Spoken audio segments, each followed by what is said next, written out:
Que Dieu soit béni. Ce matin, nous allons prendre encore une fois nos Bibles dans Apocalypse chapitre 3. Apocalypse chapitre 3 et nous allons lire ensemble du verset 14 au verset 22 et nous allons continuer la partie 2 du message à l'église de Laodicée. Apocalypse chapitre 3 à partir du verset 14. J'attends que nous puissions trouver dans nos Bibles et nous allons faire la lecture ensemble.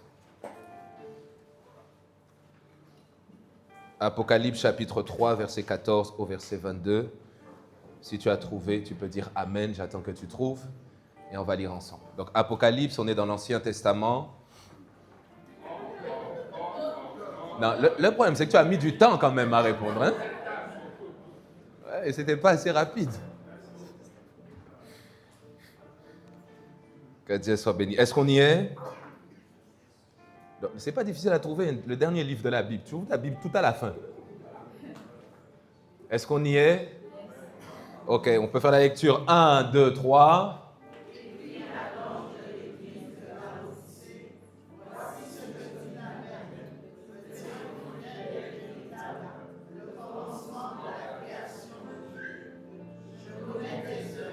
Je sais que...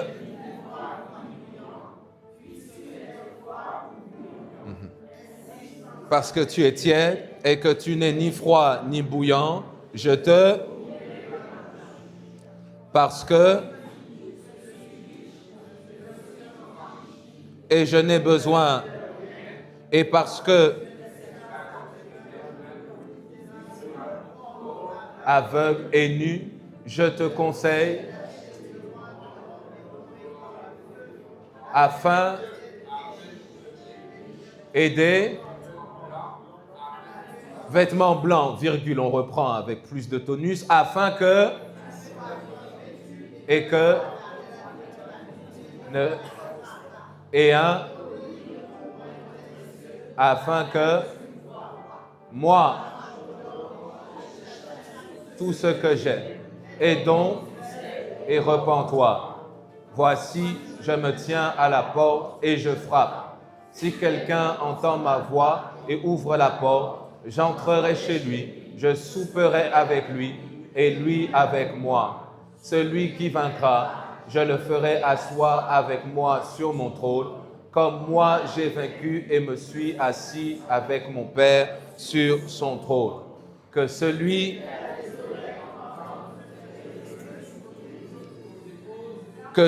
qui a ce que...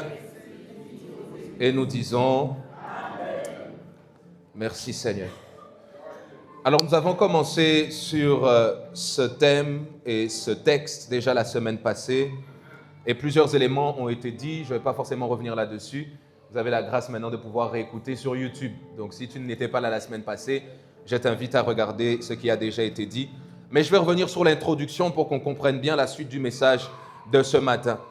Lorsque nous parlons ici de ce texte, c'est l'apôtre Jean qui a écrit ou qui est l'auteur du livre de l'Apocalypse. Et le livre de l'Apocalypse a cette portée prophétique parce que c'est un livre. En anglais, le livre Apocalypse est traduit par le mot révélation.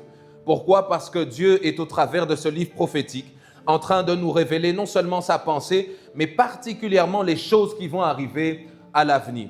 Et lorsque Dieu va parler à l'apôtre Jean, chapitre 1, chapitre 2, on arrive dans ces textes, chapitre 3, où Dieu va demander à l'apôtre Jean d'aller parler à certaines églises, d'aller donner, transmettre des messages à plusieurs églises. Il y en a 7 en tout. Et l'apôtre Jean va donner plusieurs messages et on arrive à la 7e église, qui est l'église de Laodicée que nous allons voir aujourd'hui. Alors certains théologiens ou étudiants de la Bible osent penser, et cela se tient, que les 7 églises, au-delà de simplement être 7 églises locales, sont 7 périodes de la vie de l'église corps de Christ. De l'église depuis le temps où Jésus est mort, ressuscité, que l'Esprit a été répandu, on parle de l'église primitive, jusqu'à cette église que Dieu est en train de préparer avant son retour. Et lorsque l'on parle donc de Laodicée, c'est la dernière église qui semble correspondre au timing de ce que nous sommes aujourd'hui avant que Jésus revienne. Dis à ton voisin, Jésus revient. Bon, si son visage est fermé, dis-lui, je te rappelle, Jésus revient encore. Ton visage doit être ouvert, c'est une bonne nouvelle. Et lorsque l'on parle donc de cette église, de manière historique et contextuelle, pour comprendre les reproches que Jésus va faire à cette église, il y a plusieurs éléments qui sont nécessaires à comprendre. On les a déjà partagés la semaine passée. On a dit que l'église de Laodicée, premièrement, se trouve en Turquie. Et cette église était, ou cette ville plutôt, était suffisamment riche, au point où l'histoire raconte qu'il y a eu un jour un tremblement de terre, la ville a été détruite, mais la ville avait tellement de ressources, était tellement autosuffisante, qu'ils ont refusé l'aide de l'extérieur pour se reconstruire eux-mêmes. Et ça, il faut le noter parce qu'à l'époque, c'était rare. Rare de pouvoir avoir suffisamment de ressources, ou je dirais rare d'avoir une telle autosuffisance. Deuxièmement, ce qui faisait la force de cette ville de Laodicée, c'était les vêtements qu'ils produisaient à base de laine, laine qu'ils pouvaient cultiver eux-mêmes dans leur territoire, qui avait la particularité d'être une laine de couleur noire. Cela a également son importance. Troisième élément historique que nous avons vu, c'est que la ville de Laodicée était aussi connue pour y abriter un espace médical spécialisé dans la guérison des yeux. Et on va voir que ça a également son importance. Et dernier élément, la ville de Laodicée se trouve entre deux villes, Hiérapolis et Colosse, où la Bible va mettre cette image, mais historiquement, il est important de comprendre qu'il y avait une source d'eau qui traversait ces trois villes. En haut, à la ville de Hiérapolis, l'eau était chaude. Lorsqu'elle passait à Laodicée, elle était tiède. Et lorsqu'elle arrivait plus bas à Colosse, elle était froide. L'eau chaude avait ses vertus, l'eau froide qui arrivait à Colosse avait ses vertus, mais l'eau tiède était très peu utile. Alors tous ces éléments vont nous aider à comprendre les reproches que Jésus va finir par faire à cette église. Parce que lorsque nous regardons le texte que nous avons lu, dans les différentes églises auxquelles Jean est en train de parler de la part de Dieu, Jean va encourager l'église. Et vous savez, c'est toujours plus simple d'accepter certaines reproches après qu'on nous ait fait certains compliments. C'est-à-dire, on dit, tu es très bien habillé. Il dit, ouais. Il dit, mais tu es plus prompt à accepter. Or que quelqu'un vient te voir et dit, en tout cas, ça ne va pas du tout. Tu vas dire, pour qui tu te prends pour juger ma tenue? Donc, quand vous regardez la méthodologie de Dieu sur ces différentes églises, il envoie Jean encourager l'église. Mais lorsqu'il encourage d'abord l'église et ensuite il la reprend, mais lorsqu'il arrive à Laodicée, regardez bien le texte, il n'y a aucun encouragement. Tout ce que Dieu va dire à cette église, ce sont des reproches. Tout ce que Dieu va adresser à cette église, ce sont des remarques. Et nous avons vu la semaine passée que cela peut s'expliquer par le fait que l'église avait certainement dû produire ou laisser paraître une certaine forme d'orgueil. Parce que quand bien même Dieu te fait une reproche, ou quand bien même Dieu t'encourage et il te fait une reproche, le but c'est que tu puisses te repentir, le but c'est que tu puisses te corriger. Mais quand vous regardez l'église de Laodicée, la Bible dit dans le texte que nous avons lu, de eux-mêmes ils disent non, nous sommes riches, nous n'avons besoin de rien. Donc on a l'impression que c'est une église qui pense que là où elle est arrivée. Sa façon de faire, c'est la bonne manière de faire. Alors lorsque Dieu s'adresse à cette église, Dieu ne l'encourage pas, Dieu la reprend. Parce que la Bible dit que Dieu fait grâce à qui? À ceux qui sont humbles. Mais Dieu résiste à qui? À ceux qui sont orgueilleux. Quand Dieu s'adresse à cette église, Dieu vient comme se présenter face à cette église pour lui dire, les amis, il y a quelque chose qui ne va pas. Et pour autant, on appelle ça une église.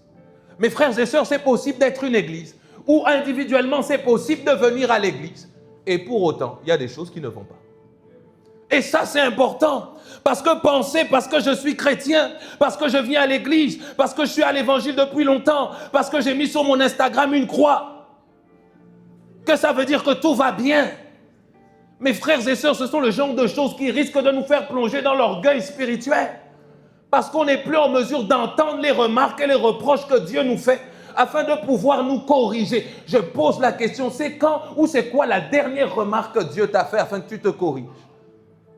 Je suis sûr que tu ne t'en rappelles même pas. Ça veut dire qu'on a aujourd'hui des chrétiens tellement portés sur leur pensée, leur perception de la réussite de la vie chrétienne, que quand bien même Dieu vient pour te dire ça, c'est pas bon, tu n'es pas en mesure de l'entendre. Dis à ton voisin, je prie, dis-lui ça pour moi. Que Dieu touche ton cœur ce matin. Quand Dieu parle à cette église, ce sont des chrétiens. La Bible dit même, il dit, je connais tes œuvres, donc des chrétiens qui servent. Donc on peut s'attendre à ce qu'ils aient une certaine maturité. Mais le comble dans tout ça, c'est que Jean, quand il parle de la part de Dieu, il s'adresse aussi aux pasteurs. Dis avec moi, aïe.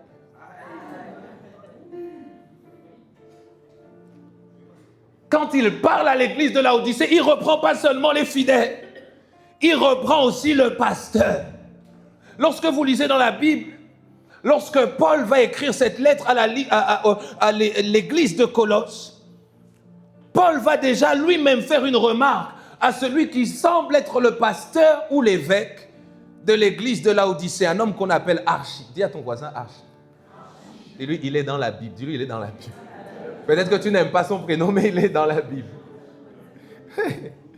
Colossiens chapitre 4, versets 16 à 17, la Bible dit « Lorsque cette lettre aura été lue chez vous, faites en sorte qu'elle soit aussi lue dans les églises des Laodicéens, et que vous lisiez à votre tour celle qui vous arrivera de Laodicée. Et dites à Archie, prends garde au ministère que tu as reçu dans le Seigneur, afin de bien l'accomplir. » C'est-à-dire que Paul lui-même remarque qu'il y a quelque chose qui ne va pas dans cette église.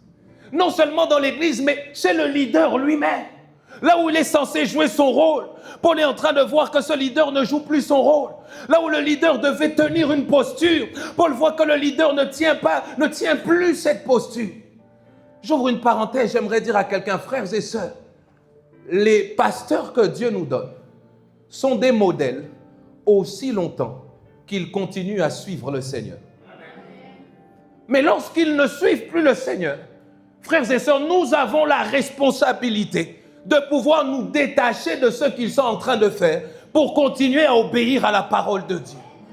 Parce que si le leader qui est Archie se refroidit et que les chrétiens de l'église de Laodicée se refroidissent, et puis les chrétiens vont dire, mais nous on fait ça parce que notre pasteur aussi a fait. Vous pensez que le ciel va dire, bon, comme votre pasteur a fait, c'est bon, vous pouvez entrer aussi. Mes frères et sœurs, plus que le pasteur, ce que Dieu veut, c'est que nous puissions nous conformer à sa parole. Cette église donc, Jean va reprocher, au travers de Jean, Dieu va reprocher à cette église, faire des reproches sévères à cette église. Mais ce que j'aime dans ce texte, c'est que premièrement, les reproches que Dieu fait sont des reproches qu'il fait par amour. Mais deuxièmement, le but pour lequel Dieu fait ces reproches, c'est pour que l'église se réveille. Je répète ça encore une fois. Les reproches que le Seigneur fait, il les fait par amour. Et le but pour lequel Dieu le fait, c'est pour que l'église se réveille. Dis à ton voisin, tu dois te réveiller. Ouais. Et vous savez, des fois, j'ouvre un peu mon cœur quand même. Des fois, ça m'attriste parce que beaucoup de gens parlent du réveil. Vraiment, il y en a beaucoup. On voit ça partout sur les réseaux sociaux. Seigneur, emmène le réveil en Martinique. Seigneur, emmène le réveil dans la Caraïbe. Vous savez, il n'y a pas de réveil que Dieu emmène dans la Caraïbe avant d'envoyer le réveil dans ta propre vie personnelle. Alors parfois, on crie beaucoup de choses sur la scène publique. Mais la question que je te pose, toi, où est-ce que tu en es avec le Seigneur? C'est-à-dire que parfois, dans notre attitude, nous-mêmes, on est endormis. Et ce sont des endormis qui prient pour que le réveil vienne dans la vie des autres. Or que lorsque nous sommes en train de désirer le réveil, mes frères et sœurs, c'est d'abord un réveil personnel. Et je dis, je prie en tant qu'Église, que Dieu envoie un réveil pour chacun d'entre nous. Que chacun d'entre nous vive ce réveil spirituel individuel avant que ce mouvement se répande de manière collective. Quelqu'un me donne un bon amen. Alors la première reproche que le Seigneur fait, il dit, je sais que tu n'es ni froid ni bouillant, mais que tu es tiède. On a dit la dernière fois que être froid peut s'apparenter à un état clair de non-engagement pour Dieu. C'est-à-dire celui qui est froid, il sait qu'il est froid. Celui qui sait qu'il est froid, parce qu'il reconnaît son état, il peut accéder à la grâce de Dieu. Vous savez, je dis, dans la vie chrétienne, ce n'est pas d'abord le fait de faire beaucoup de choses qui nous qualifient, mais c'est d'abord le fait d'être vrai et sincère. Parfois, on se trompe nous-mêmes. On est dans le péché, mais on est à l'église. On est dans le péché et on sert. Et on pense parce qu'on est à l'église et qu'on sert, cela vient contrebalancer le fait que l'on est encore dans le péché. Mes frères et sœurs, celui qui obtient miséricorde, c'est d'abord celui qui reconnaît.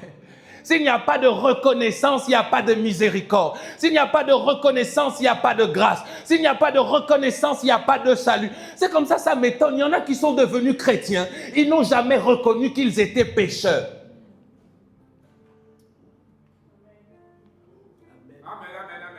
Parce qu'aujourd'hui, tu es chrétien parce que tu as récité la prière du pasteur.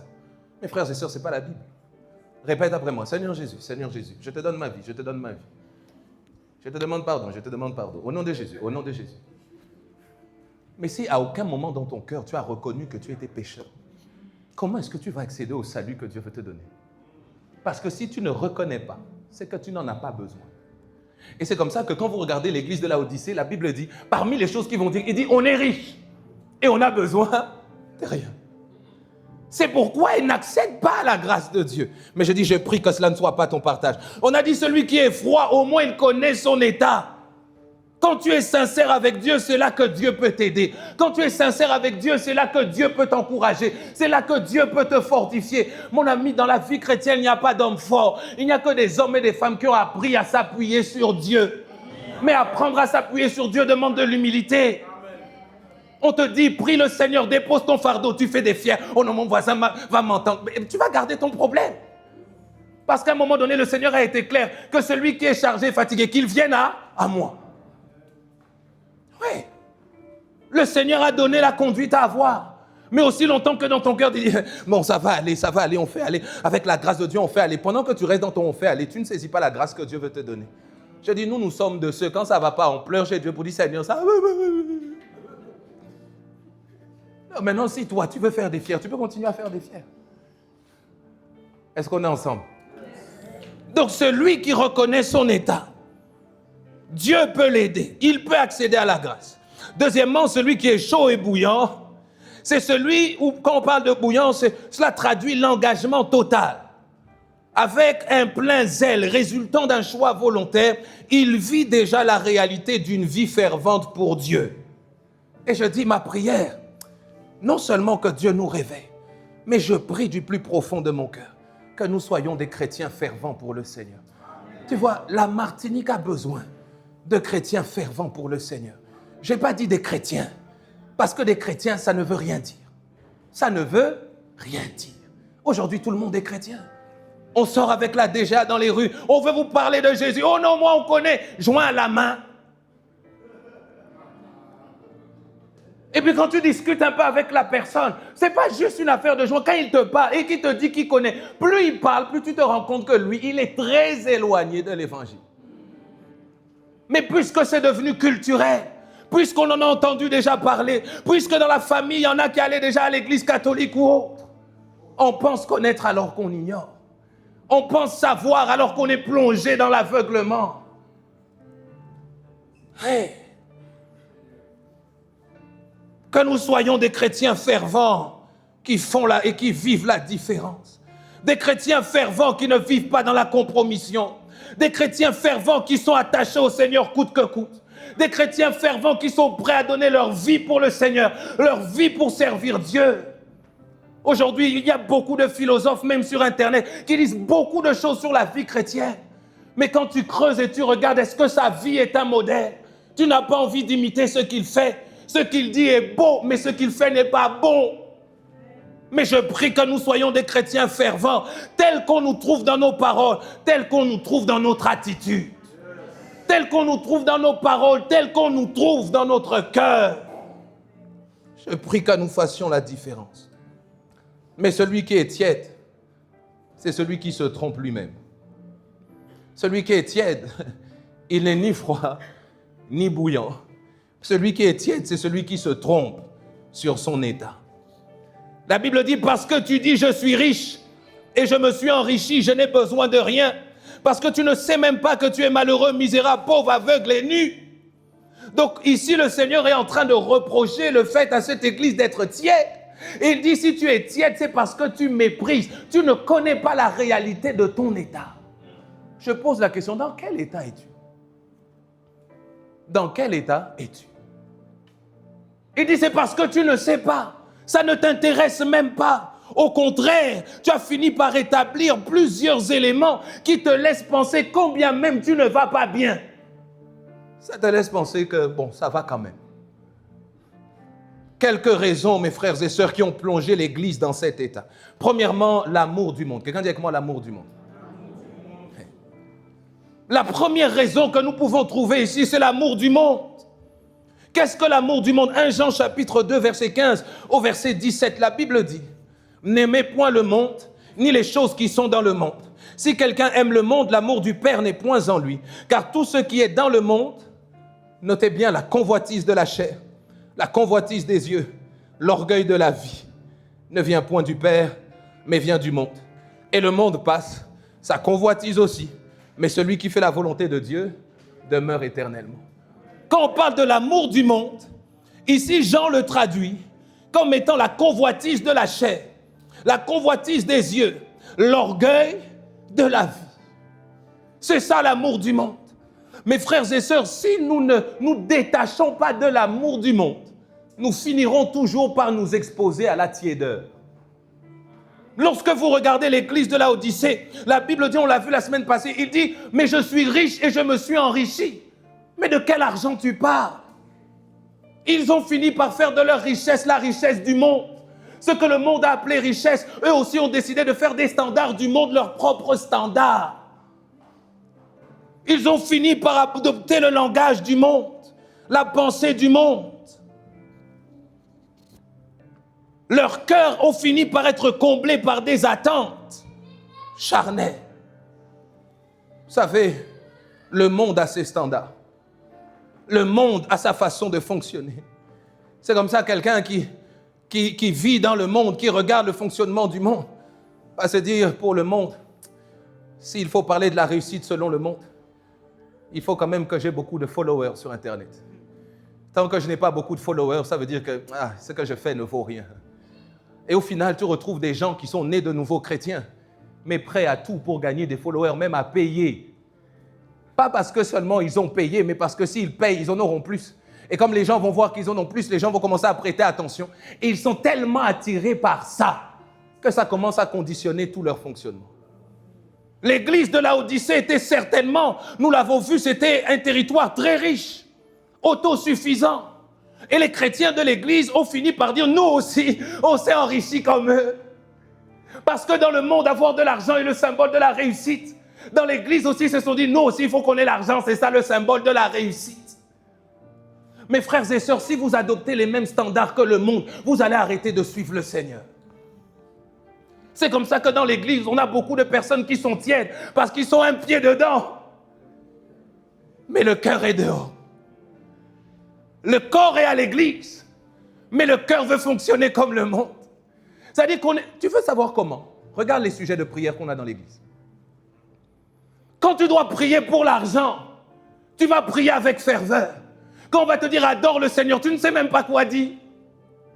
Parce qu'en réalité, quand tu t'approches ici, ce qui remplit ton cœur, c'est le désir que Dieu te donne de l'argent. Laissez-moi nous dire quelque chose. Si nos cœurs sont remplis de l'amour du monde, je l'ai dit tout à l'heure, nous finirons par nous détacher de Dieu. Pourquoi? Parce qu'à un moment donné, tu peux être dans la foi, mais tu vas t'approcher de Dieu. Seigneur, donne-moi. Quand tu vas voir que Dieu ne te donne pas, est-ce que tu resteras encore? Seigneur, donne-moi un mariage. Seigneur, donne-moi l'argent. Seigneur, donne-moi ce dont j'ai besoin, ce dont je pense avoir besoin. Et si ce sont ces choses éphémères qui remplissent notre cœur, lorsque le Seigneur tardera à nous les donner, nous finirons par partir. Est-ce que quelqu'un connaît Démas? La Bible dit que Démas était un collaborateur de l'apôtre Paul. C'est-à-dire que quand on voit Démas, on l'appelle apôtre, bishop, tous les noms que vous voulez. Il travaillait à l'œuvre du Seigneur. Mais quand Paul parle de Démas, dans certains textes, il dit non, Démas est avec moi, ça va, ça roule. Et puis à un moment donné, Paul dit, Démas m'a abandonné. Bon, jusque-là, je peux comprendre. Ok, vous n'avez pas la même vision du ministère, je peux comprendre. Il m'a abandonné pour l'amour du siècle. Oh, Démas. Ça veut dire que typiquement Démas prêchait la parole de Dieu, était engagé, mais à un moment donné, il s'est dit non, les boîtes de nuit, ça me manque un peu, non.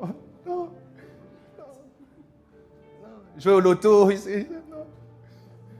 Et il a fini par retourner à ces choses, qui en réalité, certainement, il n'avait jamais abandonné. Aide-moi à dire à ton voisin, si tu veux être bouillant pour Dieu, tu dois abandonner l'amour du monde. Tu dois laisser l'amour du monde. Et la Bible dit, mes frères et sœurs, ces convoitises et le monde vont passer. Parfois, les choses que nous poursuivons vont passer. Parfois, ces choses après lesquelles nous sommes prêts à tout vont passer. C'est comme ça que la Bible dit, mais que va-t-il servir à un homme de gagner le monde et de perdre son âme? Parce que mes frères et sœurs, la question de l'âme, elle est éternelle, la question du monde, elle est temporaire. Mais quand vous lisez le texte sous-entend quand même que vous pouvez gagner le monde. Ouais. Ça veut dire que le monde se gagne. Ouais.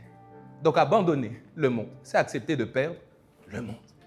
Et quand vous perdez le monde, vous aurez toujours l'impression d'être seul et abandonné, de fonctionner à contre-courant. C'est comme ça qu'aujourd'hui, on a des chrétiens qui ne veulent plus fonctionner à contre-courant. Laissez-moi nous dire quelque chose, et j'insiste parce que la Bible dit, tous ceux qui veulent vivre pieusement en Jésus-Christ seront persécutés. Pourquoi? Parce que le monde n'ira jamais dans votre sens. Jésus lui-même s'est opposé au monde. Oui. Il dit à ses disciples, courage, parce que j'ai vaincu le monde. Quand il dit j'ai vaincu le monde, ça veut dire quoi? Que j'ai été en opposition au monde et j'ai triomphé de lui. De la même manière, vous serez en opposition au monde et vous êtes appelés à triompher de lui. Mes frères et sœurs, triompher du monde. Lorsque les tentations viennent, c'est demeurer ferme. Oh, dis à ton voisin, moi aussi je suis tenté. Dis-lui ça, parce que ton voisin est tellement spirituel qu'il dit, ah bon, non, je pensais que... Si ton voisin est surpris, dis oui. Mais refuser le monde, c'est refuser de marcher en accord ou bien de laisser les tentations nous submerger. Pourquoi? Parce que dans la foi que nous avons mis en Christ, la Bible nous appelle à veiller, à prier et à résister. Amen. Tout en poursuivant la volonté de Dieu. Ouais. Le monde, tu ne pourras pas l'enlever. Mais le monde, tu pourras le vaincre en Jésus. Quand les convoitises de la chair viendront, tu pourras les vaincre en Jésus. Quand la convoitise des yeux viendra, tu pourras les vaincre en Jésus. Parce que tu sais, la convoitise des yeux, c'est quoi? Pour l'instant, tu as déjà vu une valise avec 1 million d'euros en cash dedans? Non, tu n'as jamais vu ça. Tu n'as pas vu ça. Ah oui, ça. Si tu as déjà vu ça, lève la main. Voilà, jusqu'à présent. Ceux qui ont levé la main, que Dieu vous pardonne. Parce que... On ne va pas dire que c'était un mensonge. Hein? Ça veut dire que tu vois. Et il y a des choses, quand tu les vois, tu les veux. Et ça, c'est pas qu'avec l'argent. Dis ça à ton voisin, c'est pas qu'avec l'argent. J'ai rien dit. Je suis dit, c'est pas qu'avec l'argent. Donc tout ce que tu as pensé, c'est toi qui as pensé, c'est pas moi. Parce que tu peux convoiter avec les yeux. Mais ça ne t'appartient pas, mon ami. Ça ne t'appartient pas. Alors même si tu sens que quand tu vois, tu veux triompher du monde, tu dis, même si au-dedans de moi, je sens la chair qui veut. Je dis non. Parce que ce n'est pas comme ça que je suis appelé à fonctionner. Vous savez, le piège, c'est quoi? C'est de penser que les tentations sont l'œuvre du diable. Non, les tentations sont l'œuvre de la chair. Et vis-à-vis de l'œuvre de la chair, Dieu vous a déjà donné le pouvoir. Alors dis à ton voisin, résiste, tu peux résister. Dis-lui, résiste.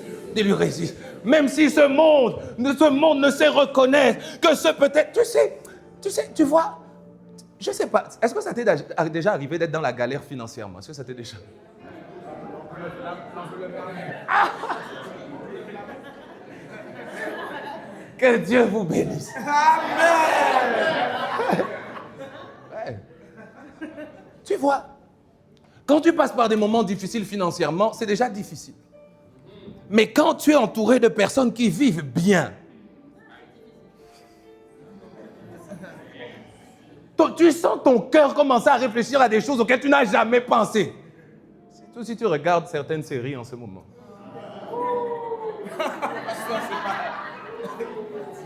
J'ai rien dit. Parce que tu risques d'entrer chez les gens. Pour prendre des choses qui ne t'appartiennent pas. Est-ce que j'ai dit quelque chose? Ouais. Non, mes amis, la convoitise des yeux, ça va passer. Tu es appelé à refuser l'amour du monde. À renoncer à l'amour du monde. C'est pourquoi Paul dira, ce qui était pour moi un gain avant, aujourd'hui je le regarde comme de la boue. En d'autres termes, il est en train de dire ce que je poursuivais dans le monde. Aujourd'hui, ça n'a plus aucune valeur. C'est après quoi j'étais prêt à tout quand j'étais païen. Aujourd'hui, ça n'a plus aucune valeur. C'est comme ça, des fois, quand il y en a qui témoignent, moi je doute. Il y en a qui témoignent, moi je doute. Parce que le témoignage est censé rendre gloire à Dieu. Il y en a qui témoignent, tu sens, ils regrettent son passé. Genre, ah, non, moi avant, j'étais un gros bandit, j'avais l'argent. Tu es content d'avoir laissé ou tu regrettes et tu dis, bon, c'était quand même la belle vie, tout le monde me respectait. Parce que oui, peut-être que quand tu étais un gros bandit, tout le monde te respectait. Dehors, quand tu viens à l'église, quelqu'un te regarde, il te dit pas bonjour, tu vas rien faire.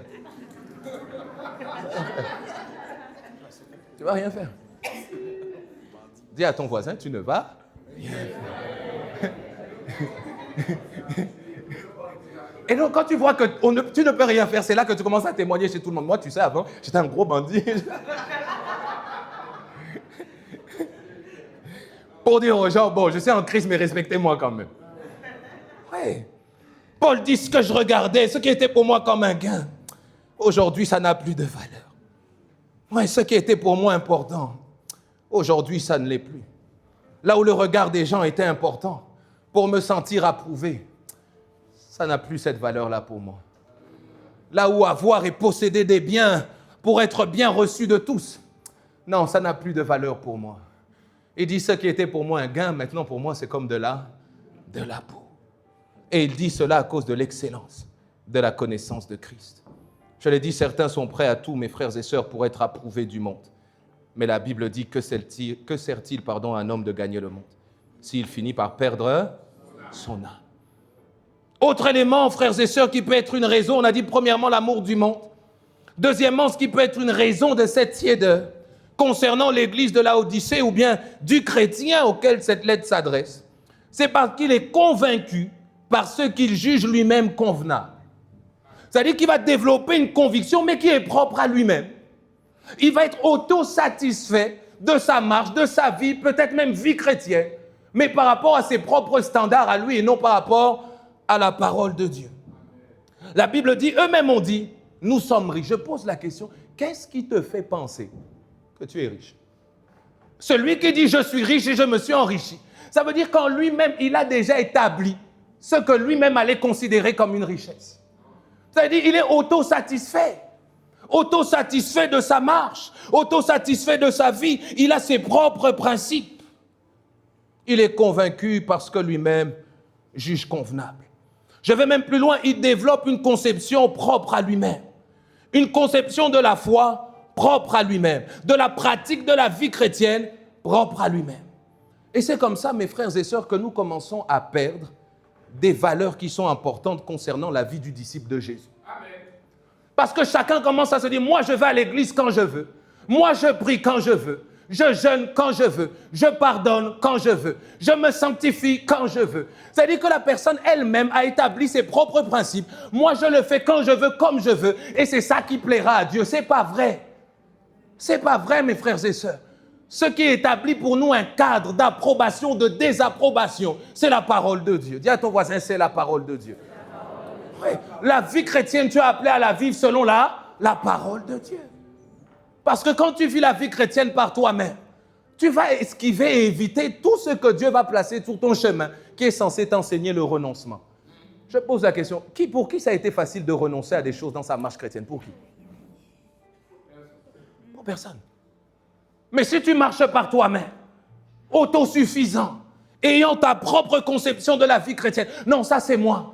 Moi, un coup, j'ai pris Jésus, mais j'ai quand même envie d'allumer des bougies pour honorer la tradition. Qui t'a dit que tu pouvais prier avec des bougies?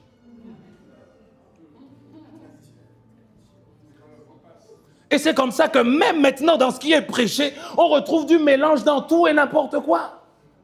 Parce que chacun, il va de sa propre pensée, de sa propre volonté. Bon, moi, je trouve bon d'ajouter ça. Moi, je trouve bon d'ajouter même des cartes. Saint Paul. Qui est-ce qui t'a dit que tu pouvais prier avec des cartes? Un jour, ma femme était à l'hôpital.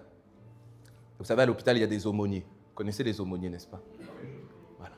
Comme l'une des grossesses était un peu compliquée, l'aumônière passe. Moi, je suis dans la chambre. Elle dit, bonjour, je suis aumônière 1111.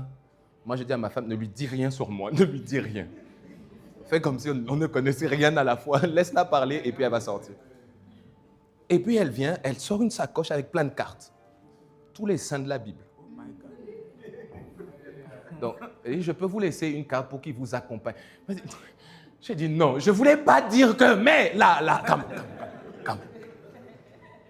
Qu'est-ce qui te laisse penser que tu peux faire ça de cette manière? C'est-à-dire qu'aujourd'hui, nous, on parle de respecter les différents courants de pensée. Moi, je suis en train de parler de pratiquer la parole de Dieu. Ce n'est pas la même chose. C'est-à-dire que tu es libre de faire ce que tu veux. Mais quand il s'agit de parler de la Bible, tu dois pouvoir prouver ce que tu fais à l'aide de la Bible. Est-ce qu'on est ensemble? Alors, mes frères et sœurs, quand on n'a pas cette attitude ou cette discipline, on commence à fonctionner comme nous-mêmes on veut fonctionner, cela finit toujours par nous plonger dans la tiédeur spirituelle.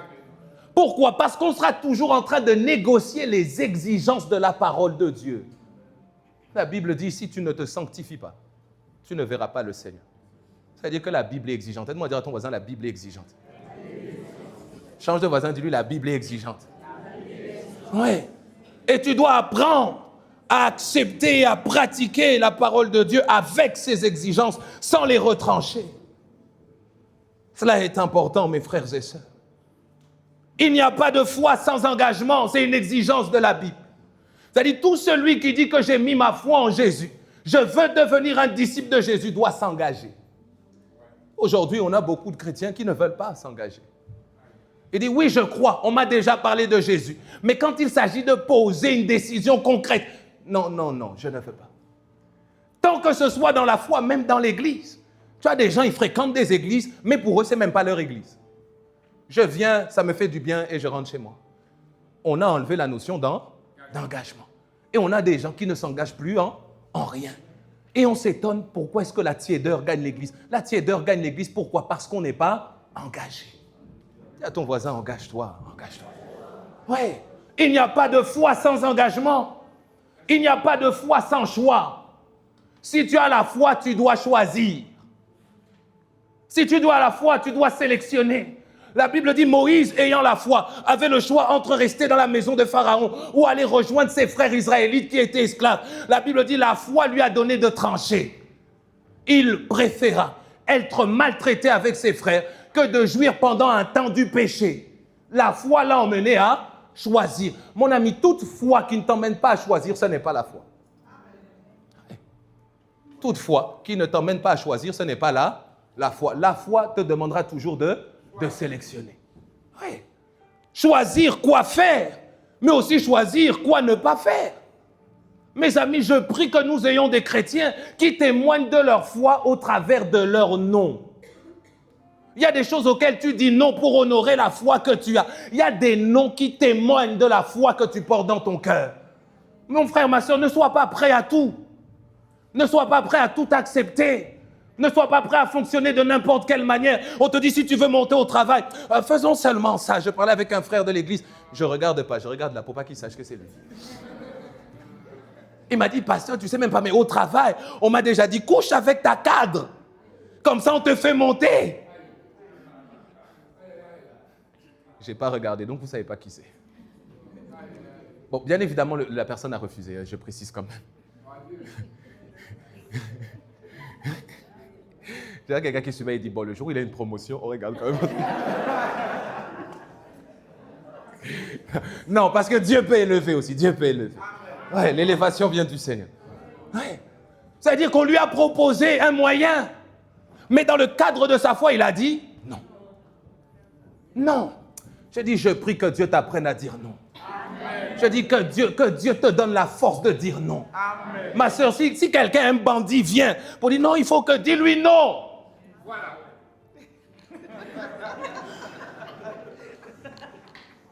C'est quand tu commences à dire, ouais, mais en fait, non, c'est non, il n'y a pas d'en fait, non. Non. N-O-N. Non. Si on te propose de l'argent qui n'est pas de l'argent, non. Non. Non. Tu dois apprendre à dire non. Si on te demande de mentir, j'ai bien aimé le témoignage de notre sœur Berthe à la cellule de maison, qui disait que là où elle travaille, on lui a demandé de faire semblant de mentir. Elle a dit non. Tu dois apprendre à dire non. Dis à ton voisin, n'accepte pas tout. Ça va te refroidir, n'accepte. Tu sais, il y a des noms qui te gardent dans la chaleur spirituelle.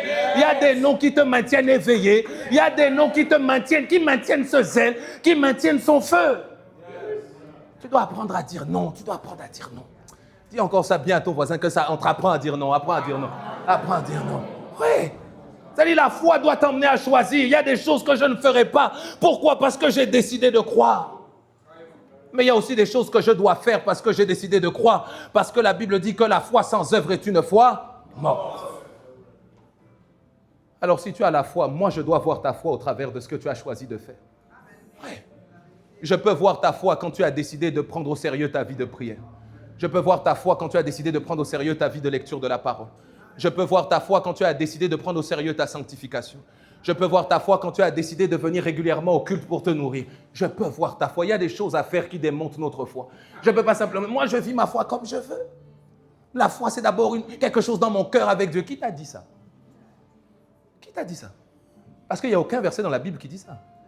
La Bible dit que la foi est une ferme espérance des choses que l'on espère, mais la Bible dit que c'est aussi une démonstration des choses que l'on ne voit pas. Donc, tu dois démontrer la foi qui est à l'intérieur. Et quand on dit démonstration, c'est qu'il faut qu'il y en a qui attestent, qui ont vu la foi que tu as dans ton cœur et que tu as fini par manifester. Donc je dis, la foi doit t'emmener à choisir, à être sélectif. Autre vérité, frères et sœurs, qui est incontournable, c'est que tu ne peux pas être un disciple sans suivre. Tu ne peux pas être un disciple sans suivre. Je pose la question, tu suis qui et tu suis quoi? Parce que le plus souvent, parmi ceux qui vont dire « moi je vis la foi à ma manière », regardez un peu quelles sont les choses qu'ils sont en train de suivre. Aujourd'hui, on a plus de chrétiens génération Internet que de chrétiens attachés à la parole de Dieu. Tu dis « pourquoi tu fais ça ?» Oh non, quelqu'un a dit un jour « j'ai vu un TikTok ». Laisse TikTok, connecte-toi à ta parole, à la parole de Dieu. Tu es plus conscient de ce que les gens ont dit. Tu es plus conscient même des ragots qu'on raconte sur Internet. Oh non, moi je ne donne pas mon offrande parce qu'à l'église, les gens, ils volent l'argent. Mais tu as lu ça où dans la Bible? Ou bien tu as appris ça d'Internet et tu as fait de ça ta discipline personnelle. Mes frères et sœurs, on a commencé à développer des standards qui n'ont plus rien à voir avec la parole. Et on s'étonne pourquoi on ne vit pas les grâces que Dieu nous a promis de vivre au travers de sa parole. Dis à ton voisin, tu dois te conformer à la Bible. Tu dois te conformer à la Bible. Pas Internet, pas d'abord un pasteur, à la Bible d'abord. Tu ne peux pas être un disciple sans suivre. Tu ne peux pas être un disciple sans berger. Non, moi je prie à la maison. Tu as lu ça où dans la Bible? Moi je reste tout seul dans mon coin. J'ai ma Bible et je prie le Seigneur. Tu as lu ça où? Dans la Bible. La Bible dit dans Actes chapitre 2, quand les disciples ont cru, ou plutôt ceux qui ont cru, la Bible dit que Dieu ajouta lui-même à l'église tous ceux qui avaient cru. Donc au travers de la parole, Dieu dit, si tu as cru, tu dois te rattacher à une communauté, mais toi tu dis non, moi je vais prier tout seul. Tout seul. Parce que ma foi c'est moi d'abord et Dieu, puis je la vis un peu comme je veux. Tu as lu ça où dans la Bible? Moi je ne connais pas quelqu'un qui vit sa foi en dehors de la communauté et qui est embrasé pour Dieu. Vraiment, je ne connais pas. Si vous connaissez, envoyez-moi son adresse. Mes frères et sœurs, cela est important. Je ne peux pas être un disciple sans berger.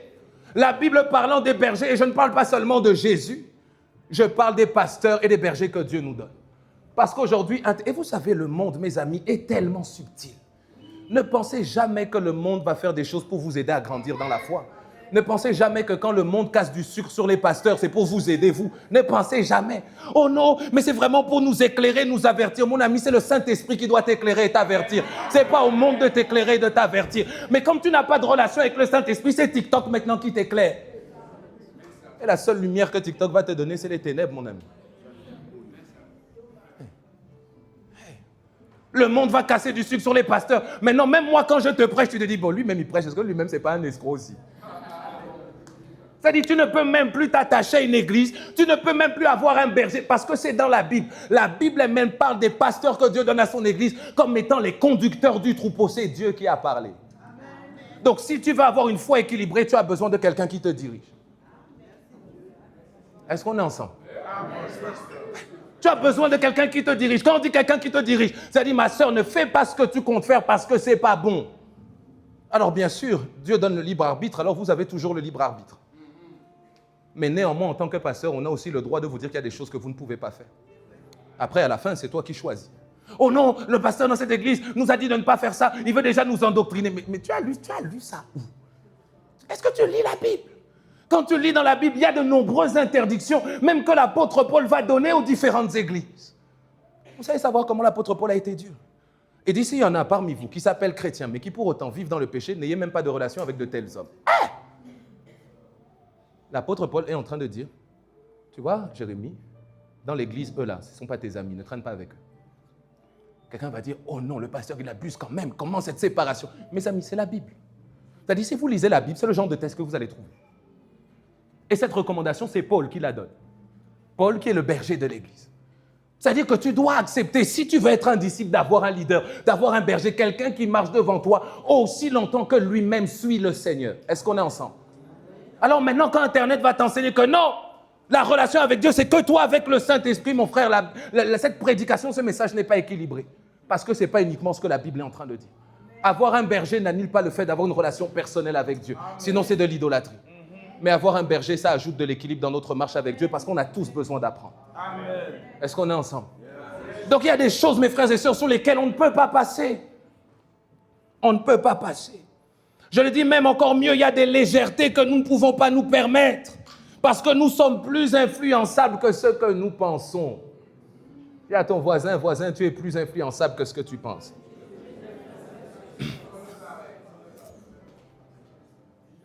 Non, répète-lui ça pour moi. Dis-lui, tu es plus influençable. Parce que tu vois, quand tu dis ça, ça pince son cœur. Il dit, qui ça? Moi? Influençable. Tu es plus influençable que ce que tu penses. Hey. Mes amis, ce à quoi nous nous exposons le plus, c'est ce qui nous influence le plus.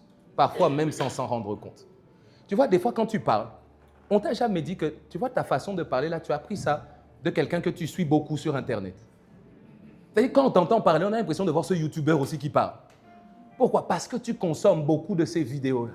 Ce à quoi tu t'exposes finit toujours par t'influencer. Tu dois apprendre à gérer ce à quoi tu t'exposes. Ici, l'église de Laodicée s'est tellement exposée au monde qu'elle a fini par être influencée par le monde. Nous connaissons ce texte de la Bible qui déclare que les mauvaises compagnies finissent par corrompre les bonnes. C'est-à-dire que ça peut être bon au départ, mais à cause de la mauvaise influence à laquelle tu es constamment exposé, ça finit par t'atteindre. Vous savez, j'ai longtemps donné cet exemple-là. Si dans ton cercle d'amis, vous êtes 7, il y en a 6 qui fument.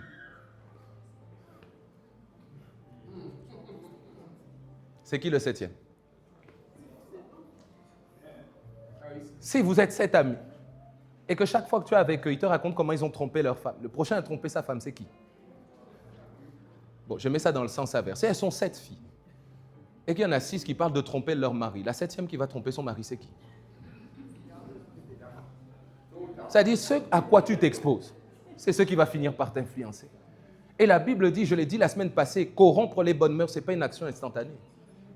C'est-à-dire, plus tu es exposé, plus ça va prendre du temps. Ça va prendre du temps, mais un jour, tu finiras par voir que je commence à faire des choses que moi-même, je ne faisais pas avant. Je commence à développer des pensées que je ne pensais pas avant.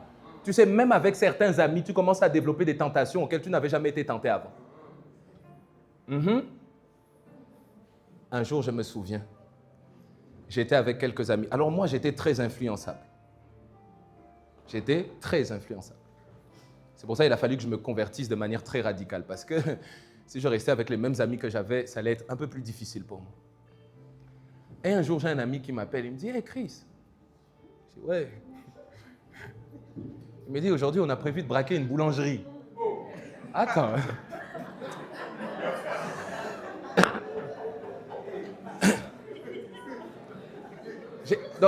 J'ai même pas fini l'histoire, que j'arrête. Non.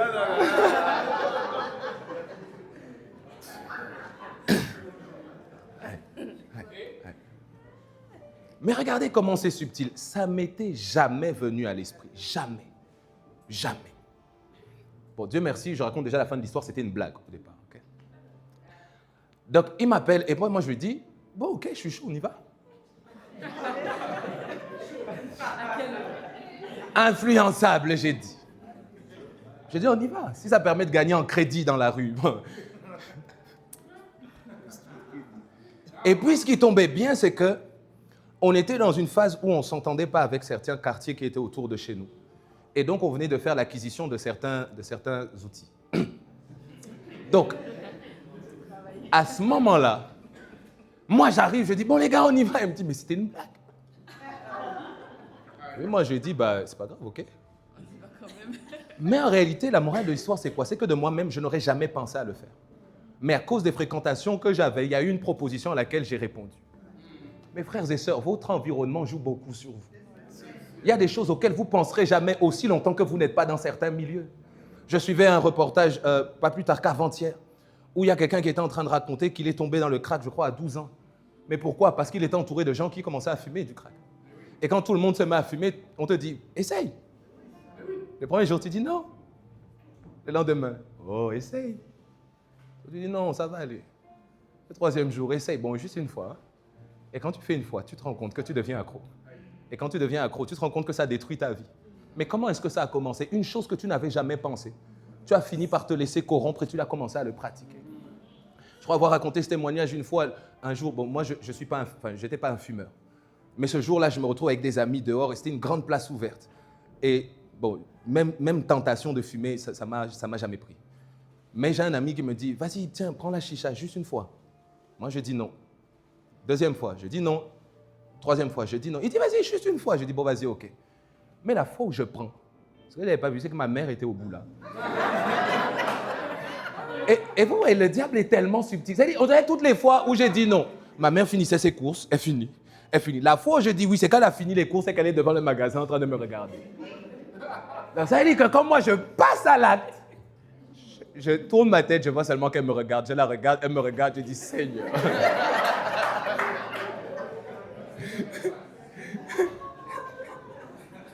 Donc, ouais, mais je ne l'aurais pas fait. Mais parce que mon entourage a insisté, j'ai fini par céder. Au lieu de te faire du mal, mon ami, quitte certains environnements. Dis à ton voisin, quitte. Sors de certains environnements. Laisse certaines amitiés. Laisse certaines relations. Tu n'es pas Jésus, tu n'es pas leur sauveur. Laisse. Parce que jusqu'à présent, ce sont ces relations qui sont en train de t'influencer. Je continue. Je dis non seulement c'est celui qui développe une conception propre à lui-même, mais il est aussi prêt à accommoder la vérité pour ne pas offusquer les autres.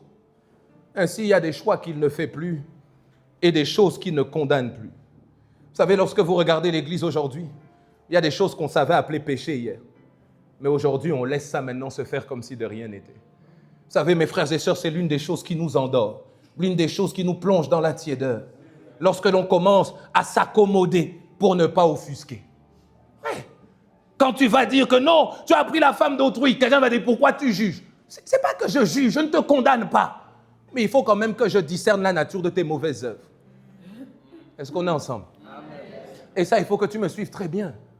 Parce que quand tu vas dire certaines choses, on va te dire, non mais tu es un chrétien, tu n'as pas le droit de juger. Ce n'est pas ce que la Bible dit. La Bible dit l'homme spirituel juge de tout.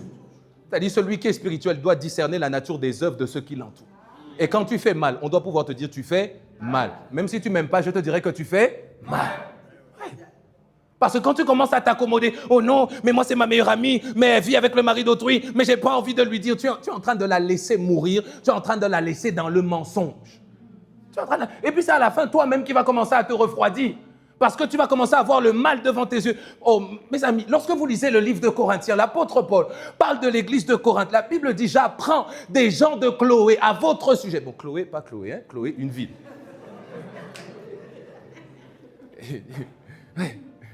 On dit, Chloé, comment tu as pu parler à l'apôtre Paul? Il dit, avant que l'apôtre Paul était, je fus. Bon. Il dit, j'apprends par des gens donc d'un autre territoire ce qui se passe en vérité dans cette église. Une église qui a des dons spirituels. Une église qui rakatalabaya. Une église. Mais la Bible dit, dans cette église, il y a quelqu'un qui a pris la femme de son père et personne ne dit rien. Donc ça veut dire, ça peut sembler être spirituel. Mais le péché est déjà en train de gangréner l'église. Il dit, je m'étonne, vous ne dites rien. Mes amis, quand même. Il y a un enfant qui a des parents. Toi, tu vois l'enfant arriver avec la personne qui est censée être un parent. Et puis à la fin du culte, il dit, bonne journée. Ça ne te choque plus de voir quelqu'un prendre la femme de son père. Comment est-ce que ça peut se laisser se faire dans l'église sans que personne ne dise rien? C'est que l'église est déjà endormie. C'est-à-dire qu'on commence à voir des choses qu'on n'est plus en mesure de mettre le doigt dessus. Pourquoi? Parce que si on le fait, le monde va nous condamner. Mais mes frères et sœurs, Je vous rappelle encore une fois que ceux qui veulent vivre pieusement en Jésus seront toujours persécutés. On va dire non, dans cette église on juge, non, dans cette église on aime, et parce qu'on vous aime, on vous dit aussi la vérité. On te dit la vérité, pourquoi? Parce que mon ami, celui qui t'aime, il ne peut pas avoir la pensée de savoir que tu es en train d'aller tout droit en enfer et ne rien faire pour t'empêcher. Ce n'est pas de l'amour, c'est de la négligence. Je répète, ce n'est pas de l'amour, c'est de la négligence. C'est de la négligence. Toi qui as la connaissance que celui qui vit dans le péché va aller en enfer, tu le laisses aller, tu l'acclames et tu dis, toi vraiment, tu es mon ami. Ça veut dire que c'est toi-même qui es un mauvais ami. Ouais. C'est toi-même qui es un mauvais ami. Que Dieu nous aide. La Bible dit, Éphésiens chapitre 5, verset 10 à 11, « Examinez ce qui est agréable au Seigneur et ne prenez point part aux œuvres infructueuses des ténèbres, mais plutôt condamnez-les. » Et dernier élément dans ce point ici, c'est que frères et sœurs, il s'appuie également sur les traditions et valeurs humaines. Il se fortifie dans des conceptions non bibliques, mais soutenues par l'approbation de la foule. C'est-à-dire que c'est peut-être pas biblique, mais puisque le monde aime, puisque les gens aiment, je décide aussi d'en faire ma propre vérité. C'est-à-dire que l'approbation n'est plus seulement personnelle, elle est en fonction du nombre de personnes qui acquiescent la même chose que j'acquiesce. La Bible dit dans Marc chapitre 7, verset 13, « Vous annulez ainsi la parole de Dieu par votre tradition que vous avez vous-même établie et vous faites beaucoup d'autres choses qui sont semblables. » Le Seigneur les reproche, il dit, au profit de vos traditions, au profit de parce que ceux qui vous entourent, le même peuple, les mêmes gens de votre famille apprécient, au profit de leur appréciation, vous avez délaissé la Bible. C'est comme ça qu'il y en a même aujourd'hui, ils se convertissent, mais ils ne veulent pas aller plus loin, passer par les eaux du baptême, aller régulièrement à l'église. Pourquoi? Parce que si je vais, ma famille va dire. La Bible dit, c'est Jésus qui parle. Si tu ne me préfères pas à ton père, à ta mère, à toutes ces personnes à qui tu tiens. Il n'a pas dit tu ne veux pas être mon disciple, il dit tu ne pourras pas être mon disciple. Ça veut dire quoi? Que si tu veux suivre Jésus, peu importe les réalités que tu peux rencontrer en chemin, mon ami, que cela ne te décourage pas. Que cela ne te décourage pas. Il dit si tu ne sais pas préférer, ça finira par t'arrêter. Si tu ne sais pas préférer, cela finira par t'arrêter. Troisième élément, et j'avance, nous arrivons à la fin. On a dit premièrement les raisons, l'amour du monde. Deuxièmement, il est convaincu par ce qu'il juge lui-même convenable. Troisièmement, il a l'apparence de la piété, mais il en renie ce qui en fait la force. Il a l'apparence. Ça veut dire que lui, le plus important, ce qui va le plonger dans la tiédeur, c'est le fait que le plus important pour lui, c'est son apparence. Que l'on pense que je suis un bon chrétien. Que l'on pense que je suis... Vous savez, c'est tellement subtil. C'est-à-dire, il y en a, tu es à l'église, on te dit prie, tu ne pries pas vraiment parce que tu te dis, si je dois vraiment dire ce que je dois dire à Dieu et que mon voisin l'entend, pour lui, je risque de ne pas être un bon chrétien. Ça veut dire que tu t'abstiens de le faire. Pourquoi? Parce que le regard de l'autre compte plus que ta relation personnelle avec Dieu.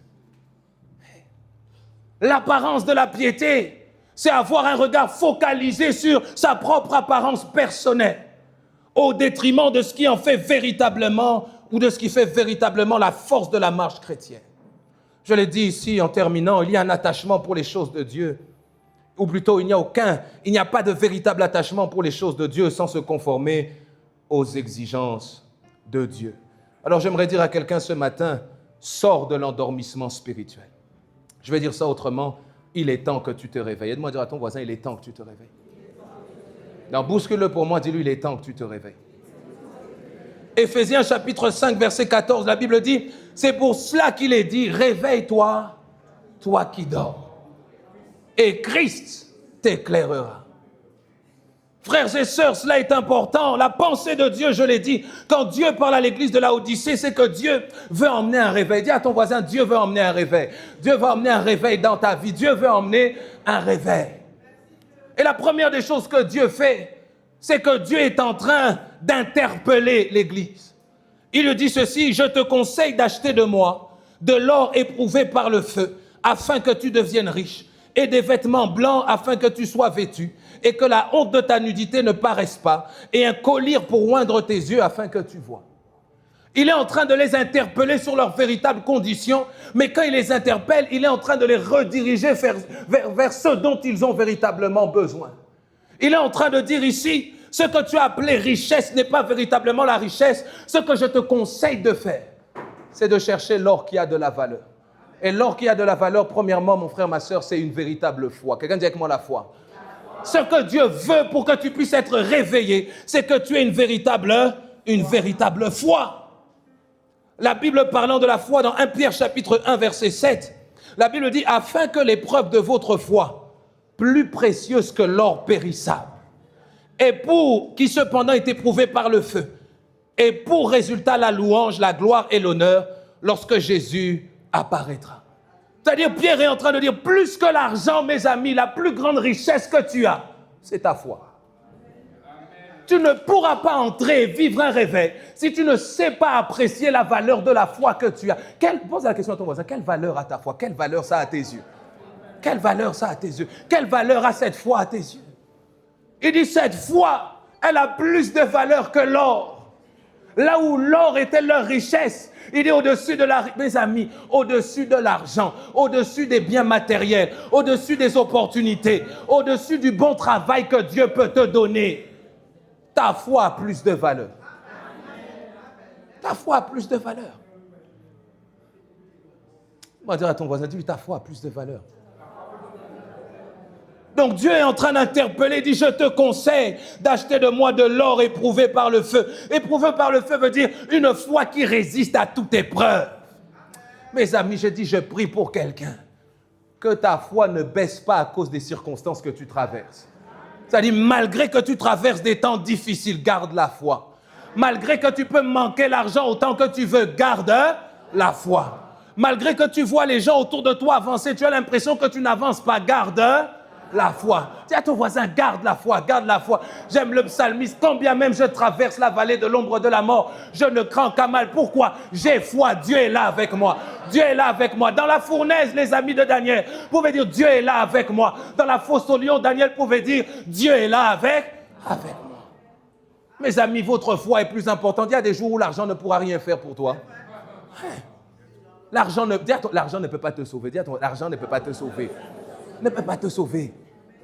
Ouais. Le mariage ne changera pas tout à ta vie. Le mariage ne changera pas tout à ta vie. C'est comme ça, il y en a, ils sont devenus tellement idolâtres du mariage que quand ils entrent dedans, ils sont déçus. Parce que la vocation du mariage, ce n'est pas de te donner tout. La vocation du mariage, ce n'est pas que le mariage devienne le but de ta vie. Mes frères et sœurs, ce qui nous donne accès à l'essentiel, c'est notre foi. Dis à ton voisin, garde la foi, garde la foi, garde la foi. Dis-lui, même si on t'abandonne, garde la foi. Oh non, mais j'ai personne qui veut m'accompagner à l'église, c'est pas mon problème. J'ai foi en Dieu, même si personne ne m'accompagne, j'irai quand même à l'église. Garde la foi. Le deuxième élément que le Seigneur met en avant, il dit, non seulement je te conseille d'acheter de moi de l'or éprouvé par le feu, afin que tu deviennes riche, mais il dit aussi des vêtements blancs. Dis à ton voisin des vêtements blancs. Ça veut dire ici, mes frères et sœurs, que la richesse de la marche chrétienne, quand on parle de vêtements blancs, c'est la justice que Dieu nous donne. Cette justice que personne d'entre nous ne peut avoir par lui-même. En d'autres termes, ici, mes frères et sœurs, la notion de richesse, c'est de pouvoir apprécier ce que Dieu nous a donné. Tu vois, tu seras moins complexé quand tu commenceras à apprécier les choses que Dieu te donne. Ouais. Il y en a, quand tu leur dis, mais tu vois, il y en a même, tu doutes qu'ils ont vraiment reçu l'évangile, parce que depuis qu'ils ont cru en Jésus, ils sont tristes. Ils sont inconscients de la richesse de ce qu'ils ont reçu. Mon ami, tes péchés ne pouvaient pas être pardonnés. Sois heureux, bénis Dieu, parce que tes péchés sont pardonnés en Jésus. Tu ne pouvais pas avoir l'assurance de la vie éternelle. Bénis Dieu parce que je n'ai pas l'argent, mais si Jésus revient, je suis en paix. Oui. C'est difficile de joindre les deux bouts. Il y en a, ils ont plus de facilité. Mes frères et sœurs, je suis béni parce que dans mon cœur, je sais que même si la trompette sonnait pendant que je prêche, je sais que je vais monter. Sans échelle. Oui, parce que vous pensez que quand les gens vont nous voir monter, quelqu'un va prendre l'échelle. Sauf qu'ils seront toujours soumis à la gravité, ils vont redescendre. Tu dois apprendre à apprécier les grâces que Dieu t'a accordées. Tu dois apprendre à apprécier ce que Dieu t'a... Mon ami, je vais te dire ça comme ça. Tu n'as rien à envier au monde. Tu n'as rien à envier au monde. Tu sais, il y en a même qui ne prêchent pas l'évangile parce qu'ils ont l'impression d'être has-been. Genre, oh non, mais si je prêche l'évangile, moi j'ai honte quand même, on va me voir comme quelqu'un de bizarre. Tu ignores ce que tu as reçu. Tu ignores ce que tu as reçu. Tu ignores ce que tu as reçu. Vous connaissez l'histoire de Lazare et de Lazare et le riche. La Bible dit que le riche avait méprisé Lazare toute sa vie, jusqu'au jour où il est mort. Quand il est mort, il entre dans le séjour des morts, et à ce moment-là, il dit, ah oui, c'est chaud de l'autre côté quand même. Et puis il dit, il parle à Dieu, il dit, mais donne-moi même de pouvoir aller de l'autre côté. Dieu dit, c'est trop tard. Il dit, bon, envoie le même prêcher à ceux de ma famille. Il dit, non, il fallait faire un choix avant. Et si ils ne l'ont pas écouté, ils ne m'écouteront pas non plus. C'est-à-dire que c'est après coup qu'ils se rendent compte de la valeur de ce que l'autre pouvait lui apporter. Pendant que toi-même, tu détiens ce trésor, mais tu négliges la valeur de ce que tu as. Dis à ton voisin, tu n'as peut-être pas l'argent, mais tu as un trésor. Dis-lui, tu n'as pas la plus belle voiture, mais tu as un trésor. Ouais. Ouais. Tu n'as pas le compte Instagram avec le plus d'abonnés, mais tu as un trésor. Parce que ce qui fait l'impact de ton compte Instagram, ce n'est pas parce que tu as beaucoup de gens qui te suivent. D'ailleurs, même quand on clique, on voit qu'il y a des comptes là. Tu vas écrire @19734, tu vois qu'il n'y a personne en fait. Ouais, ce n'est pas parce qu'il y a du monde. Parce que tu peux avoir peu de personnes, mais le peu de contenu édifie les gens, transforme des vies et emmène des personnes à être sauvées. Alors ne néglige pas, mon frère, ma soeur.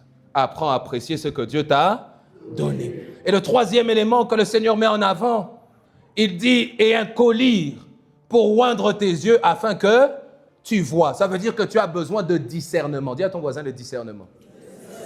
Si tu ne veux pas tomber dans la tiédeur, tu as besoin de discernement. Que Dieu ouvre tes yeux, loin de vous laisser séduire par le monde, mais poursuivant la volonté de Dieu. Paul priera pour les Philippiens et dit ceci, ce que je demande dans mes prières, c'est que votre amour augmente de plus en plus en connaissance et en pleine intelligence. Pourquoi? Pour le discernement des choses les meilleures. Paul est en train de dire, mes amis, arrêtez de poursuivre ce qui est encore bas. Poursuivez ce qui est meilleur. Dis à ton voisin, poursuis ce qui est meilleur. Ça veut dire quoi? Jusqu'à présent, tu peux vivre ta vie chrétienne en disant, bon, je prie parce que c'est important dans la vie chrétienne, je dois prier, je n'ai pas le choix. Ça, c'est encore bas. Dis à ton voisin, c'est encore bas. Poursuivre le meilleur, c'est apprendre à comprendre quels sont tous les bienfaits auxquels je peux accéder au travers de la prière et les maximiser dans mon quotidien. Ce sont deux choses différentes. Aujourd'hui, quand vous voyez les chrétiens dans l'église, vous avez l'impression qu'ils subissent plutôt que de poursuivre ce que Dieu est prêt à leur donner. Ils sont en train de subir certaines disciplines, en train de subir et de se plaindre, Seigneur, c'est dur, Seigneur, c'est compliqué. Pourquoi? Parce que leurs yeux sont fermés. Ils sont aveugles devant la quantité des richesses auxquelles, nous avons accès au travers de ce que Dieu veut nous donner. Alors dis à ton voisin, tu dois apprendre à discerner. Que Dieu ouvre tes yeux. Que Dieu ouvre tes yeux. À discerner les choses les meilleures. Et je dis, je prie que cette année, tu ne passes pas à côté de ce que Dieu a de meilleur pour toi. Amen. Je répète que cette année, tu ne passes pas à côté de ce que Dieu a de meilleur pour toi. Alors la Bible dit, aie donc du zèle et repens-toi. Si tu veux vivre un réveil spirituel, tu dois pouvoir non seulement récupérer le zèle, mais te repentir également. Dans la Bible, nous trouvons les 4 types de zèle, et puis on va terminer pour ce matin. Dans la Bible, le premier zèle que l'on trouve, c'est le zèle impur, c'est-à-dire un zèle avec de mauvaises motivations. Moi, je suis à l'église et je m'assois devant, pourquoi? Pour que les gens me voient. Quand tu le fais, tu es en train de mourir spirituellement. Mauvaise motivation, zèle impur. Les motivations ne sont pas bonnes. Deuxième zèle, c'est le zèle amer. C'est-à-dire, c'est un zèle qui a plein de ressentiments. Non seulement les motivations ne sont pas bonnes, mais s'il y a un aspect émotionnel erroné dans ce zèle.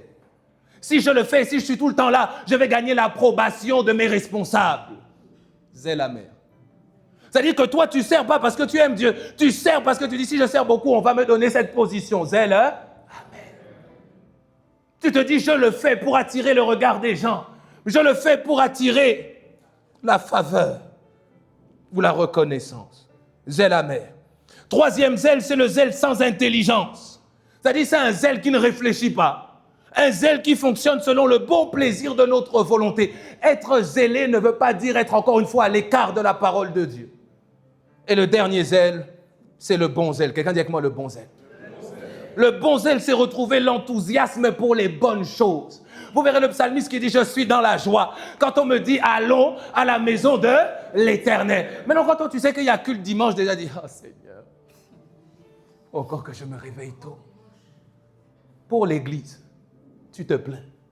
Mais quand tu vas au travail, parce que tu sais que tu vas gagner l'argent après, tu n'as pas de problème. Tiédeur spirituelle. Dis à ton voisin, retrouve ton zèle pour les bonnes choses. Ouais. Quand on te dit qu'il y a jeûne et prière, tu vois, moi je rêve que quand on fait les annonces, on dit il y a jeûne et prière vendredi, l'église, c'est ouais!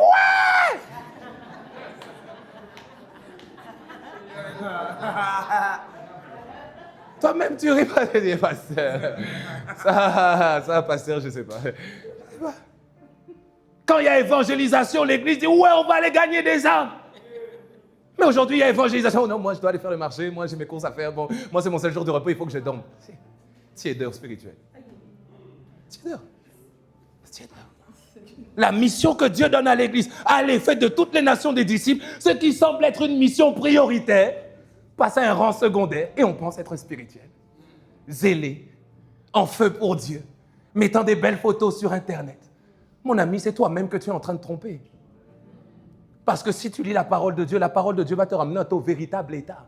C'est comme ça que Jacques dira, mais écoutez pas seulement la parole, ne vous bornez pas à l'écouter, mettez-la en pratique. Parce que celui qui l'oublie, c'est comme quelqu'un qui vient devant un miroir et qui quelque temps part, il a oublié l'état dans lequel il était. C'est-à-dire que la parole de Dieu fait le rôle de miroir, c'est pour ça que beaucoup n'aiment pas la lire.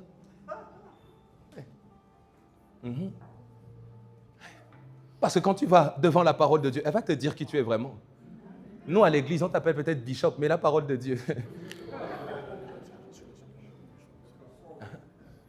Nous, on t'appelle l'adorateur du Seigneur. Quand il fléchit les genoux, le ciel s'ouvre. Ça, c'est nous. Mais la parole de Dieu, qu'est-ce que la Bible dit de toi? La Bible dit que Dieu va rendre à chacun la louange qui lui est due. C'est-à-dire que, mon ami, Dieu ne va pas te mentir. Il a dit à l'église de Laodicée, tu es misérable. Non, toi, tu connais Dieu. Dieu. Il dit, tu es misérable. Toi-même, tu n'oserais pas dire ça à ton ami. Tu vas dire, Seigneur, donne-moi la sagesse de trouver un autre mot. Bon, mon ami, tu vois, t'es pas vraiment en bonne forme, hein, tu vois. Dieu n'a pas pris de détour. Tu es misérable. Nu. En plus, tu es aveugle. Et en plus de ça, tu es pauvre. Malheureux. Et puis, tu es malheureux. D'ailleurs, tu penses être heureux, mais dis, tu es malheureux. Tu es malheureux. Uh-huh. Mes frères et sœurs, retrouvons le bon zèle. Le zèle pour Dieu dans nos relations personnelles. La Bible dit dans Galates chapitre 4, verset 18, « Il est beau d'avoir du zèle pour ce qui est bien et en tout temps. » Et Paul dit, pas seulement quand je suis au milieu de vous, c'est-à-dire que votre zèle ne soit pas motivé par moi, et que votre zèle soit motivé par Dieu. Je dis, je prie le Seigneur, que Dieu restaure le zèle de tout un chacun d'entre nous. Que nous soyons zélés pour les bonnes choses, zélés pour le Seigneur, pour investir. Tu vois, quand tu es zélé même pour Dieu, il y a des choses que tu ne te permettras plus de rater. La Bible dit, l'apôtre Paul s'est mis à prêcher. Et la Bible dit que son discours se prolongea jusque dans la nuit. Bon, je n'ai pas vu quelqu'un quitter la salle. Hein? Ça veut dire tellement ils avaient l'enthousiasme à apprendre. Il dit, même si ça dure l'après-midi, je suis là pour apprendre. Mais aujourd'hui, si on dépasse le culte de 10 minutes, quelqu'un commence déjà à taper du pied. Parce qu'il dit, moi, j'ai aussi mes affaires. J'ai mes affaires. C'est-à-dire, quand il vient à l'église, c'est comme un formalisme. Il n'y a plus d'enthousiasme, de désir. De telle sorte que même si le message est intéressant, bon, midi, c'est midi. Bon, je m'en vais, hein, parce que j'ai mes haricots là qui m'attendent. Il faut que je mange mes haricots rouges et que je fasse ma sieste. Il n'y a plus de zèle. On est plus concentré sur l'heure et le timing, plutôt que les choses que nous sommes censés chercher à apprendre et à assimiler. Je prie que l'on retrouve le zèle. Amen. La Bible parlant des disciples dans Actes chapitre 2, ils persévéraient dans l'enseignement des apôtres, dans la prière, dans la communion fraternelle. Ça veut dire que... Et puis mes amis, quand vous lisez la Bible, ils ne se réunissaient pas que dimanche, hein? Tous les jours. Quel zèle! Aujourd'hui, si on met 2 réunions par semaine, oh non, l'Église commence déjà à prendre une grande place dans ta vie. Mais de quoi tu parles? Quelle grande place l'Église a pris? Parce que si tu fais le mathématicien, tu prends, 7 jours fois 24 heures, et tu soustrais le nombre d'heures que tu passes à l'Église, tu verras que tu passes beaucoup plus de temps à faire autre chose que d'être au culte. J'ai dit que Dieu renouvelle notre zèle pour les bonnes choses. Je termine en conclusion. Quand Dieu parle à l'église de Laodicée, au travers du texte que nous avons lu, mes amis, cela nous enseigne qu'il n'y a pas de véritable réveil spirituel sans redécouvrir ce dont nous avons réellement besoin. Vous remarquerez que dans l'histoire, lorsque les réveils spirituels ont pris place, c'est lorsque des hommes ont choisi de s'humilier et de reconnaître qu'ils avaient besoin de Dieu. Nous sommes devenus comme cette église tellement autosuffisants qu'en réalité on prie, mais dans le cœur on estime qu'on n'a plus besoin de Dieu. Quelqu'un me dira, pasteur, comment est-ce que tu le sais? La foi que tu as mise se traduit par ton attitude. Dans le texte de base de cette année, lorsque Dieu parle au prophète Joël, le prophète Joël dit au peuple d'Israël de revenir à Dieu. Et le prophète Joël insiste, il dit, déchirez non pas vos vêtements, mais déchirez vos cœurs. Parce qu'il sait que le peuple peut entrer dans une forme d'attitude de repentance, déchirer les vêtements. Mais il sait que jusqu'à présent, le cœur n'a toujours pas été touché. Mes amis, si nous voulons vivre un réveil spirituel, nous devons offrir nos cœurs à Dieu. On doit accepter d'offrir nos cœurs à Dieu. Ça peut faire mal, parce qu'il y a des choses auxquelles on est attaché. Mais Dieu ne nous demande pas de le faire par nos propres efforts. Dieu nous demande de le laisser faire et d'avoir confiance en lui. Alors acceptons de lui offrir nos cœurs, parce qu'il n'y a pas de réveil sans redécouvrir ce dont nous avons réellement besoin. Deuxièmement, il n'y a pas de véritable réveil sans véritable repentance. Quand Dieu parle à l'église de Laodicée, il est en train de lui dire « Aie du zèle, mais repens-toi ». Reconnais ton état et accepte de changer. Parce que reconnaître son état, c'est une chose, mais accepter de changer, c'en est une autre. Reconnaître que j'ai mal fait, c'est une chose, mais maintenant s'attacher à ce que je dois bien faire, c'en est une autre. Il n'y a pas de réveil sans repentance. Et troisième élément, il n'y a pas de réveil sans décision coûteuse. Il n'y a pas de réveil sans décision coûteuse. Aide-moi à dire à ton voisin, dis-lui la vie chrétienne. Dis-lui la vie chrétienne bouillante. Dis-lui ça a un coup. Ça a un coup. Ça a un coup. Il n'y a pas de véritable réveil sans décision coûteuse. Alors ce matin, j'aimerais nous encourager, mes frères et sœurs, à prendre conscience de ce que Dieu est en train de dire à cette Église, par laquelle nous pouvons également nous sentir concernés. Et Dieu lance une invitation pour terminer. Il dit, voici, je me tiens à la porte et je frappe. Si quelqu'un entend ma voix, qu'il ouvre la porte. C'est-à-dire, c'est Dieu qui est en train d'engager cette démarche. Ce matin, je le crois que Dieu peut te réveiller. Dieu peut emmener un nouveau souffle dans ta marche. Je crois que Dieu peut te faire passer de froid, de bouillant, à être un disciple de Jésus. De froid à tiède, à passer et devenir un disciple bouillant pour le Seigneur Jésus. Mais dit, celui qui entend ma voix doit ouvrir la porte. Alors j'entrerai chez lui, je souperai avec lui, et lui aussi il soupera avec moi. En d'autres termes, le Seigneur, je dis, ouvre la porte. Le Seigneur invite. Et maintenant, c'est à toi d'accepter et d'ouvrir ton cœur.